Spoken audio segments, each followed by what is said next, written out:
নমস্কার, বাংলার মুখ চ্যানেলে আপনাকে স্বাগত জানাই। দীর্ঘদিন ধরে অসুস্থতার অর্থাভাবে জেরবার একাধিক জাতীয় ও আন্তর্জাতিক পুরস্কারে সম্মানিত চলচ্চিত্র পরিচালক উৎপলেন্দু চক্রবর্তী ৮০-র দশকে ময়নাতদন্ত, চোখ, দেব শিশুর মতো চর্চিত ছবি পরিচালনা করেছেন ৭৬ বছর বয়সী এই গুণী ব্যক্তিত্ব। কিন্তু এখন আর সেভাবে খোঁজ রাখে না টলিউড। দিন তিনেক আগে রিজেন্ট পার্কের বাড়িতে খাট থেকে পড়ে যান বর্ষিয়ান পরিচালক।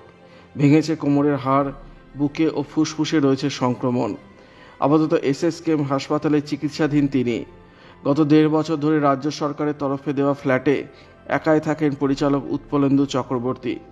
দীর্ঘদিন ধরে তার দেখাশোনার জিম্মা নিজের কাঁধে নিয়েছেন অর্ঘ্য মুখোপাধ্যায়। তার উদ্যোগ এবং উৎপলেন্দুবাবুর কিছু শুভানুধ্যায়ী চেষ্টায় পরিচালককে ভর্তি করা হয়েছে হাসপাতালে। রাজ্য সরকারই তার চিকিৎসার যাবতীয় ব্যয়ভার বহন করছে। শরীর শুকিয়ে কাঠ, ঠিকমতো হাঁটাচলার ক্ষমতা নেই, তার উপর আচমকা বিপত্তি। অর্ঘ্য মুখোপাধ্যায়ের সঙ্গে যোগাযোগ করা হলে তিনি জানান, অনেকদিন ধরেই ওনার প্রোস্টেটের সমস্যা, ক্যাথিডার লাগানো ছিল। বৃহস্পতিবারই সেটা খোলা হয়। গত পরশুদিন ফোন মারফত জানান তিনি পড়ে গিয়েছেন। আমি গিয়ে কোনো রকমে তাকে উদ্ধার করি। পাজাকলা করে খাটে শোয়ানোর পর দেখি যথেষ্ট শ্বাসকষ্ট রয়েছে। দ্রুত এসএসকেএমের ডেপুটি সুপার জিয়াউল হকের সঙ্গে যোগাযোগ করা হয়। দীর্ঘদিন ধরে ওনার চিকিৎসা করছেন ডক্টর দীপেন্দ্র সরকার, তাকেও জানানো হয়। দ্রুত ওনাকে ভর্তির ব্যবস্থা করা হয়। ডিজিটাল এক্স রে এবং একাধিক পরীক্ষা নিরীক্ষার পর জানা গিয়েছে প্রবীণ পরিচালকের ফিমার বোনে চিড় রয়েছে। আগামীকাল অর্থোপেডিক সার্জনদের একটি দল তাকে দেখতে আসবে। তবে অস্ত্রোপচার ছাড়া কোনো গতি নেই, স্পষ্ট জানাচ্ছেন চিকিৎসকরা।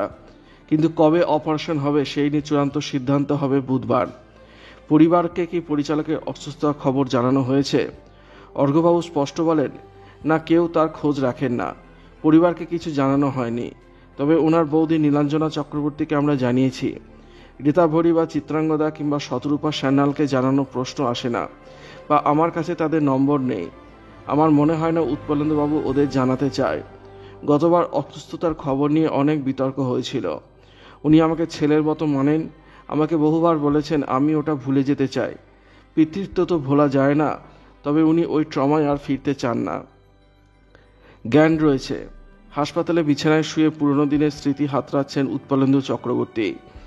বছর ৬ আগে পরিচালকের অসুস্থতা ও অর্থাভাবের খবর সংবাদ মাধ্যমের শিরোনামে উঠে এলে প্রশ্নের মুখে পড়েছিলেন তার দুই কন্যা রীতা ভরি ও চিত্রাঙ্গদা।